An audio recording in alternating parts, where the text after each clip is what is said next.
നമ്മുടെ ഇന്നത്തെ എപ്പിസോഡ് നമ്മൾ ഫീച്ചർ ചെയ്യാൻ പോകുന്നത് ഒരുപാട് യുണീക്ക് ആയിട്ടുള്ള വെഹിക്കിളാണ്.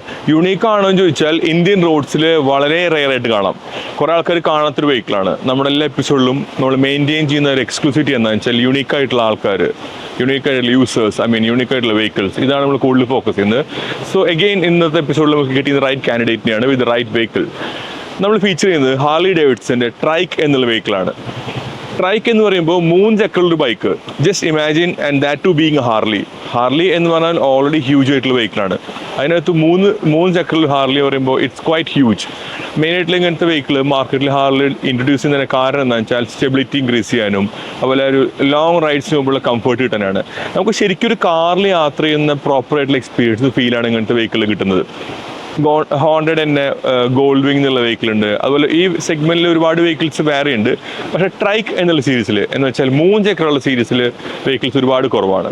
അപ്പോൾ ഈ വെഹിക്കിൾ യൂസ് ചെയ്യുന്നത് എൻ്റെ വളരെ അടുത്ത സുഹൃത്താണ് വിവേക് എന്നാളുടെ പേര്. He's from Bahrain and he is A hard core biker. പുള്ളി പണ്ട് യൂസ് ചെയ്യുന്നത് സ്പോർട്സ് ബൈക്കാണ്, യമഹ R1 പുള്ളി യൂസ് ചെയ്യുന്നത്. അതിൽ നിന്ന് ഇങ്ങനത്തെ ഒരു ക്രൂസർ ബൈക്കിലേക്ക് ആ ഒരു migration, what is the reason for that, അല്ലെങ്കിൽ എന്താണ് ഇങ്ങനത്തെ ഒരു ബൈക്ക് സെലക്ട് ചെയ്യാൻ കാരണം എന്ന് നമുക്ക് വിവേകിനോട് ചോദിക്കാം. So keep watching.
കേട്ടോ, ഗ്രേറ്റ് ചോയ്സ്. അപ്പൊ ഞാൻ എന്റെ പ്രോഗ്രാമിന്റെ ഇൻട്രോയില് വ്യൂവേഴ്സിനോട് പറയായിരുന്നു, വിവേകേട്ടൻ എനിക്ക് അറിയുമ്പോൾ ഒരു R1 ഉണ്ടായിരുന്നു. അതെ. അപ്പൊ R1 ഒരു ക്രൂസർ ബൈക്കിലേക്ക് പോകുന്ന ആൾക്കാരുണ്ട്, പക്ഷെ കുറവാണ്. അപ്പൊ എന്താണ് വിവേകേട്ടൻ ഈ ഒരു ബൈക്ക് സെലക്ട് ചെയ്യാൻ കാരണം? R1 എന്ന് പറഞ്ഞാൽ സ്പോർട്ടി ബൈക്ക്. അപ്പോൾ എനിക്ക് ഒന്നാമത് കിടന്നു ഓടിക്കണം, പിന്നെ എനിക്കൊരു ലംബാർ ഇഷ്യൂ ഉണ്ട്. കൊളാപ്സ് വന്ന പിന്നെ സ്പോർട്സ് ബൈക്ക് ഓടിക്കൽ നടക്കില്ല.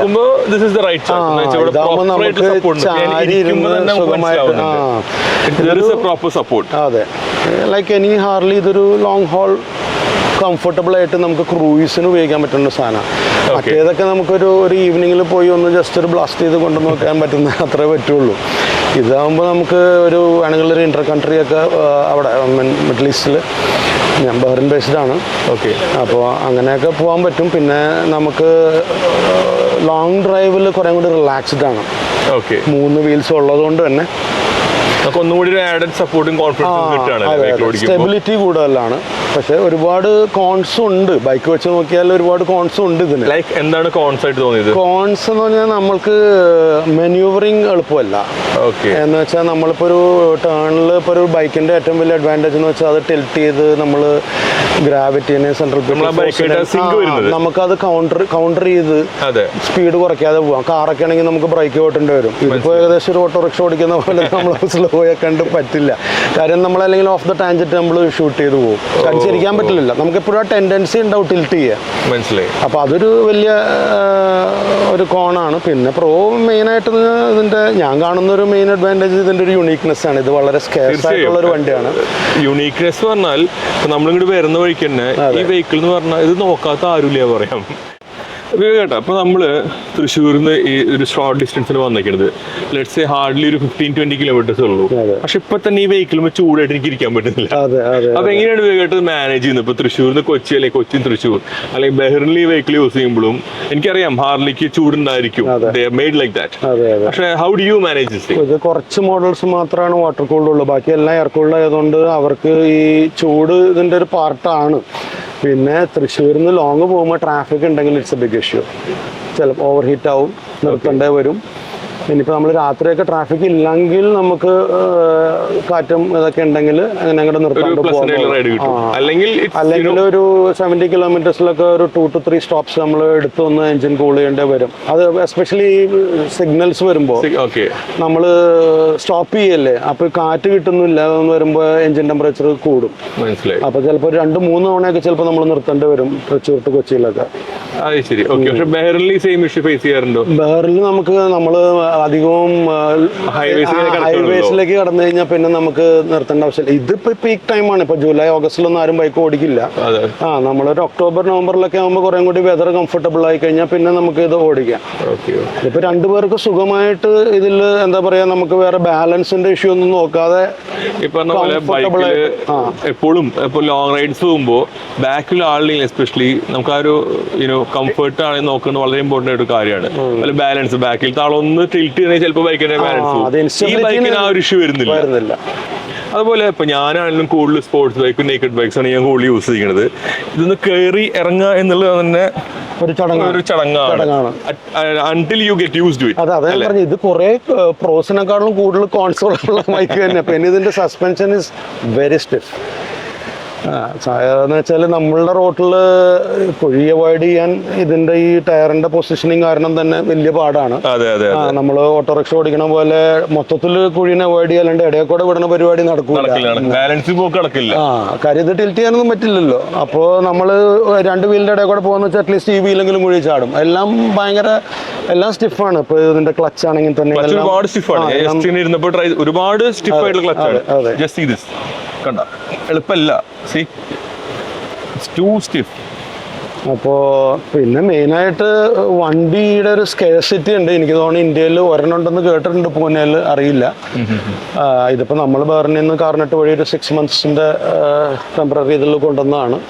ഇനിയിപ്പം മിക്കവാറും ഒരു another 2 weeks തിരിച്ചു കൊണ്ടുപോകാന്നുള്ള പ്ലാനിലാണ്. എൻജോയ് ചെയ്തു കേരളത്തിൽ വന്നിട്ട് റോഡ്സ്? ഇവിടെ നമ്മൾ അതിരപ്പള്ളി റൂട്ട് അങ്ങനെയുള്ള സ്ഥലങ്ങളിലൊക്കെ നമ്മൾ ഡ്രൈവിംഗ് ഇസ് റിയൽ പ്ലഷർ. അപ്പൊ കേരളത്തിൽ കൊണ്ടുവന്ന് വേർത്തായിട്ട് തോന്നുന്നുണ്ട്. കാര്യം നമുക്ക് ഇങ്ങനെയുള്ള ഒരു ഡ്രൈവ് ഒന്നും മിഡിൽ ഈസ്റ്റിൽ കിട്ടില്ല.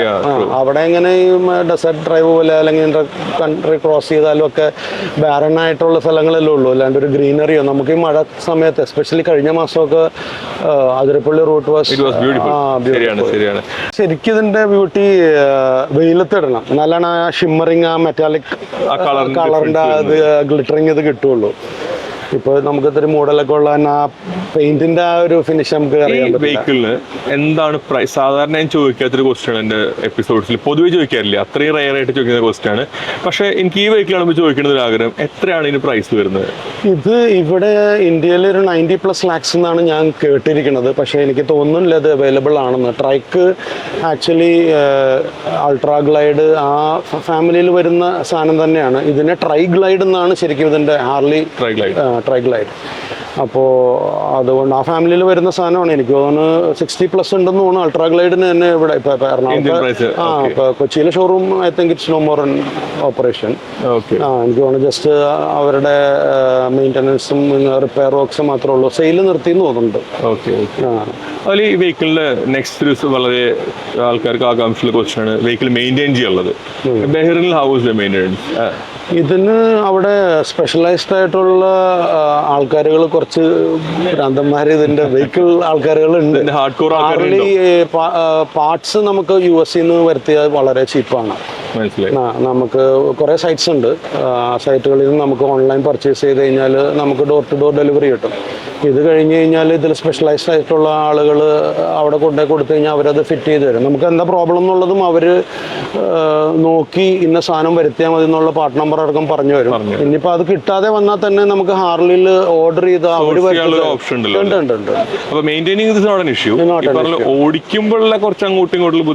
പിന്നെ നമ്മൾ ആ പാഷൻ നോക്കുമ്പോൾ ആ ബുദ്ധിമുട്ടൊക്കെ അങ്ങ് മറന്നു കളയും. അതാണ് ഒരു ബൈക്കറിൽ നമുക്ക് കേൾക്കേണ്ട കാര്യം. ആ ഒരു പാഷൻ വരുമ്പോൾ നമ്മൾ ഈ പറഞ്ഞ ചൂടും ഓടിക്കാനുള്ള ബുദ്ധിമുട്ടും ഇതെല്ലാം നമ്മൾ മറക്കും. എന്നുവെച്ചാൽ ബൈക്ക് നമുക്ക് തരുന്ന സാറ്റിസ്ഫാക്ഷൻ, ആ ഒരു ഫീൽ ഓരോ റൈഡിന് പോകുമ്പോഴും, അതാണ് ഒരു വ്യക്തിനെ ഒരു ബൈക്കറാക്കി മാറ്റുന്നത്. എന്താണ് ഈ ഓപ്ഷൻസ് വരുന്നതെല്ലാം, ഈ ബട്ടൺസ് എല്ലാം? ആക്സസറീസിന് വേണ്ടിയിട്ടാണ്. Okay, ACC, cruise control, cruise mode, okay, speaker, okay. പിന്നെ അത് വരുന്ന സ്പോട്ട് നമുക്ക് സ്പോട്ട് ലൈറ്റ് ഉണ്ട് ഫ്രണ്ടിൽ. ഓ ഓക്കെ, എക്സ്ട്രാ സപ്പോർട്ടിന് ലൈറ്റ് ഉള്ളത്. പിന്നെ ഇതാണ് കീക്ക് പകരം വരുന്നത് അല്ലേ? ഇതൊരു മൈക്ക് വെക്കാനുള്ള ഓപ്ഷൻ ആണ് അല്ലേ? നമ്മൾ ലോങ് ഡ്രൈവെല്ലാം പോകുമ്പോൾ ബാക്കിൽ താഴോട്ട് കമ്മ്യൂണിക്കേറ്റ് ചെയ്യാനായിട്ട് ഹെൽമെറ്റ് ഒക്കെ ഇട്ടിരിക്കുമ്പോൾ നിർത്തി പറയാനുള്ള ഓപ്ഷൻ ഒക്കെ ഒഴിവാക്കാനായിട്ട് നേരിട്ട് സംസാരിക്കാനായിട്ട് you can attach a mic over here. That is what this provision is. ഇവിടെ ഉണ്ട് നമുക്ക് കണക്ട് ചെയ്യാനായിട്ട് അവരായിട്ട്. ബാക്കിലെ ആൾക്ക് ഇവിടുന്ന് കണക്ട് ചെയ്യും, ഫ്രണ്ടിലെ ആൾക്ക് അവിടെ നിന്ന് കണക്ട് ചെയ്യും. അപ്പോൾ ഈ വെഹിക്കിളിന്റെ സ്റ്റോറേജ് ഓപ്ഷൻ ആയിട്ട് പറയുമ്പോൾ ഒന്ന് ഇതാണല്ലേ? ഇതാണ് ഈ സെയിം തിങ് നമുക്ക് രണ്ട് സൈഡിലുണ്ട്, അപ്പുറത്തുണ്ട്, ലെഫ്റ്റിലും റൈറ്റിലും സെയിം സംഭവം വരുന്നുണ്ട്. പിന്നെയുള്ളത് ബാക്കിലത്തെ റിയറിലാണ് രണ്ട് സ്റ്റോറേജ് ഓപ്ഷൻ വരുന്നത്, വിച്ച് ഇസ് ക്വൈറ്റ് ബിഗ്. ഇവിടെ പറഞ്ഞ തിങ് അത്യാവശ്യം എസെൻഷ്യൽസ് ഒക്കെ ഇതിനകത്ത് പോകും. Okay, when you going for long drive this is pretty enough. ഇവിടെ രണ്ട് ഹെൽമെറ്റ് ഇരിക്കാനുള്ള സ്പേസ് ഉണ്ട്, നിങ്ങളുടെ ലഗേജ് വയ്ക്കാനുള്ള സ്പേസ് ഉണ്ട്. ഹെൽമെറ്റ് സ്വാഭാവികമായിട്ട് നമ്മൾ റൈഡ് ചെയ്യുമ്പോൾ വെക്കില്ല, it will go, you will wear it. Okay, അപ്പോൾ you can keep your storage bag എല്ലാം വെക്കാനുള്ള ഓപ്ഷൻ ഉണ്ട്. Quite good. ഇതൊരു 1800 ഓഡ് CC എഞ്ചിനാണ്, 2 സിലിണ്ടർ ആണ്. ഇതിന് 6 ഗിയേഴ്സ് പ്ലസ് റിവേഴ്സ് ഉണ്ട്. റിവേഴ്സ് പക്ഷേ ഗിയർ അല്ല, സെൽഫ് മോട്ടറാണ്. നമ്മൾ പ്രസ് ചെയ്യുന്നതനുസരിച്ച് മോട്ടർ ഓൺ ഓഫ് അത് വേറെ വെച്ചിരിക്കുകയാണ്. അതിൽ ട്രാൻസ്മിഷൻ സിസ്റ്റത്തിൽ അത് ഇൻകോർപ്പറേറ്റ് ചെയ്തിട്ടില്ല. നമുക്ക് അങ്ങനെ റിവേഴ്സ് ഇങ്ങനെ ഓടിച്ചു, അതെ അതെ, നമുക്ക് അങ്ങനെ കണ്ടിന്യൂസ് റിവേഴ്സ് ഓടിച്ചു പോകാൻ പറ്റില്ല. അപ്പൊ ജസ്റ്റ് എവിടെയെങ്കിലൊക്കെ പോയി ഒന്ന് റിവേഴ്സ് എടുത്ത് തിരിക്കാനൊക്കെ പറ്റില്ല, ഇമ്പോസിബിൾ ആണ്. അതെ, ഭയങ്കര പാടാണ്. ചെറിയ റോട്ടിലൊക്കെ ആണെങ്കിൽ അല്ലെങ്കിൽ വീട്ടിൽ നമ്മൾ പാർക്ക് ചെയ്തിട്ട് തിരിച്ചെടുക്കുക, അതൊക്കെ ഇത്തിരി ടഫാണ്. അപ്പോൾ റിവേഴ്സ് ഉള്ളതുകൊണ്ട് നമുക്ക് അത് പ്രസ് ചെയ്ത് ബാക്ക് അടിച്ച് നമുക്ക് തിരിക്കാം. അതുപോലെ മറ്റൊരു thing I wanted to know is always, നമ്മുടെ നാട്ടിൽ ഇപ്പോൾ ഒരുപാട് ഫോർമാലിറ്റീസ് ഒക്കെ വളരെ എളുപ്പമാക്കിയിട്ടുണ്ട് നമ്മുടെ ഗവൺമെന്റ്സ് എല്ലാം കൂടി. അപ്പോൾ ഈ വെഹിക്കിൾ കൊണ്ടുവന്നപ്പോൾ കാർനെറ്റ് കൊണ്ടുവരുമ്പോൾ എങ്ങനെയാണ് നമ്മുടെ നാട്ടിലത്തെ പ്രൊസീജിയർ? ഹൗ കോംപ്ലക്സ് ആണോ, ബുദ്ധിമുട്ടാണോ, എളുപ്പമാണോ? How is it like whole procedure? ഈ കാർനെറ്റുള്ള പ്രൊസീജിയർ നമ്മുടെ നാട്ടിലേക്ക് വന്ന പ്രൊസീജിയർ ബഹ്റിനിൽ നിന്ന്, അവിടെ ബഹ്റിൻ ഇന്റർനാഷണൽ സർക്യൂട്ടിന്റെ F1 നടക്കുന്ന സർക്യൂട്ടിന്റെ അവരാണ് അതിന്റെ ഓതറൈസ്ഡ് ആയിട്ടുള്ള, അവരുടെ ഓഫീസ് അവിടെയാണ്. അവിടെ ഇപ്പം നമ്മൾ ചെന്ന് കഴിഞ്ഞാൽ ആ ഫോം ഫില്ല് ചെയ്ത് കഴിഞ്ഞാൽ ഇതിൽ അവിടെ നിന്ന് മെൻഷൻ ചെയ്യണം ഇന്ത്യയിലാണോ ഏത് രാജ്യത്തിലേക്ക് പോകണേ, ആരാണ് ഇത് ഓടിക്കുക എന്നുള്ളത്. അതിന് പുറത്തൊരാൾ ഓടിച്ച് പോലീസ് പിടിച്ചു കഴിഞ്ഞാൽ വേണമെങ്കിൽ വണ്ടി വരെയും കോൺഫിസ്കേറ്റ് ചെയ്യാന്നുള്ള രീതിയിലാണ് അവർ. അപ്പോൾ നമ്മൾ അവിടെ നിന്ന് തന്നെ ഇന്ത്യൻ ലൈസൻസ് കൊടുക്കണം. ഇപ്പോൾ നമ്മൾ നാട്ടിലേക്ക് കൊണ്ടുവന്നുകൊണ്ട് ഇന്ത്യൻ ലൈസൻസ് കൊടുത്തിട്ട്, ഞങ്ങൾ 2-3 ഫ്രണ്ട്സ് ഉണ്ട് ഇങ്ങനെ പാഷനേറ്റായിട്ട് റൈഡ് ചെയ്യുന്നത്. അതിലൊരു ജോസേട്ടനുണ്ട് ഇവിടെ, തൃശ്ശൂരിൽ നിന്നുള്ള ആളാണ്. ആളിപ്പോൾ എനിക്ക് തോന്നുന്നു ഒരു 72nd 73rd കൺട്രി ആഫ്രിക്കയിലാണ് ആസ് ഓഫ് നൗ.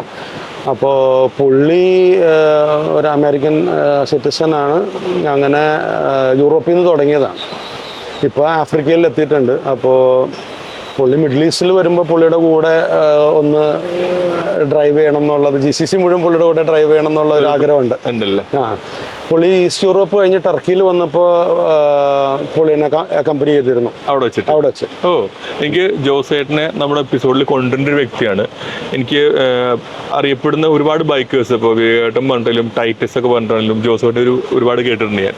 പുള്ളി ഹോഗിന്റെ ഒരു പൊസിഷൻ ഹോൾഡ് ചെയ്തിരുന്ന ആളാ കുറെ നാളെ. അതെ അല്ലേ? പുള്ളിക്ക് ഏജ് എത്ര പറഞ്ഞത്? 62 ആണ്. 62-ല് ബൈക്ക് ഓടിക്കുക, ഒരുപാട് കൺട്രീസ് കവർ ചെയ്യാൻ, world ടൂറാണ്. He is going to cover all the countries in the world. ഇപ്പൊ എത്ര കവർ ചെയ്തു പുള്ളി? 72 73 ആയി കഴിഞ്ഞു. അപ്പോൾ അദ്ദേഹത്തിന്റെ പോലത്തെ ഒരു ആൾക്കാരെ നമുക്ക് ഒരുപാട് റൈഡിങ് എക്സ്പീരിയൻസ് കിട്ടണം. പല രാജ്യത്തിൽ കൂടെയും പോകുമ്പോൾ നമുക്ക് പല എക്സ്പീരിയൻസും കിട്ടാം. Will put that in another episode. അപ്പോൾ അദ്ദേഹത്തിന് കൂടി നിങ്ങൾ ഇൻവോൾവ് ചെയ്യുന്നല്ലേ ബൈക്ക് ഓടിക്കാൻ? അപ്പോൾ ജോസേട്ടന്റെ ഡ്രൈവിംഗ് ലൈസൻസും ഇതിൽ വെച്ചിട്ടുണ്ടായിരുന്നു. കാരണം ചില സ്ഥലത്ത് ബോർഡർ ക്രോസിംഗ് വരുമ്പോൾ വണ്ടി അവിടെ വെച്ചിട്ട് ഒരുപാട് നാള് താമസിക്കേണ്ടി വരും, പ്രൊസീജിയേഴ്സ് ലെങ്തൻ ചെയ്ത് പോകുമ്പോൾ. ആ സമയത്ത് പുള്ളി തൃശ്ശൂർ നാട്ടിലേക്ക് വരാറുണ്ട്. അപ്പോൾ അതുകൊണ്ട് ഇവിടെ വരുമ്പോൾ ഓടിക്കാം എന്നുള്ളൊരിത്. പക്ഷേ കുറച്ച് ദിവസം ഓടിച്ചെന്ന് തോന്നുന്നു. അത് കഴിഞ്ഞ് പുള്ളി ആക്ച്വലി എനിക്ക് കൊണ്ട് 2 ആഴ്ച മുമ്പേ പോയുള്ളൂ. ഇപ്പോൾ ഇവിടെ ഉണ്ടായിരുന്നു. അപ്പോൾ വിവേകേട്ടൻ്റെ ഒരു ബാക്കി നിൽക്കുന്ന ഒരു റൈഡ് നേരത്തെ പറഞ്ഞ പോലെ ജോസേട്ടായിട്ടൊരു വേൾഡ് ടൂറിന്റെ ഭാഗമാവുന്നല്ലോ. അതെ, മിഡിൽ ഈസ്റ്റിലും ഉണ്ട്. പിന്നെ പുള്ളി എപ്പോഴും നമ്മളെ കൊതിപ്പിക്കാൻ പറയുന്ന, ഇവിടെ എനിക്ക് അറിഞ്ഞൂടാ, കാനഡയിൽ എവിടെ ഒരു ഗ്ലേസിയറിന്റെ മുകളിലൊരു റൈഡ് ഉണ്ട്, അതിൽ ജോയിൻ ചെയ്യണമെന്ന് പറയാറുണ്ട്. നമുക്കൊന്ന് ജോയിൻ ചെയ്യണല്ലോ, എന്നെ അറിയിക്കണം തീർച്ചയായിട്ടും. അങ്ങനത്തെ കൊതിപ്പിക്കുന്ന റൈഡാണെങ്കിൽ തീർച്ചയായിട്ടും we should join these people. അപ്പോൾ വിവേകേട്ടാ, thank you very much for your time and great choice. Thank you. Thank U.